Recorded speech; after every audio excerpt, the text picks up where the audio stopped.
We continue our look back at the 1967 rebellion with the Detroit Historical Society's Oral History Project. Here's Akosua Barthwell Evans. I was in Africa at the time, in Ghana, with the Experiment in International Living, and this was the time when other riots were taking place, like in Newark and other places, Watts.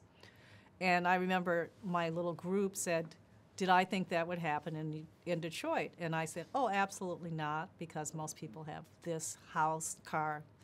So personally, it was not expected, but I think if I looked back and analyzed it, there were a lot of tensions.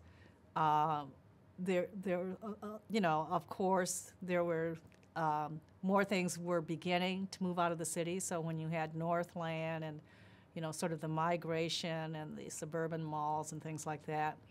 So I think there were a lot of tensions and frustrations. And I think, again, and unfortunately it's still going on today, the police brutality just sparked, it was like lit a match. And people, so you had some people living well, you had others in tenements, and very little prospects for any employment or education. So we can see, and then one of the things that became increasingly a problem were drugs, which, you know, when I was really like in elementary school, nobody heard of people being hooked on drugs that much. And so there were all these things being introduced.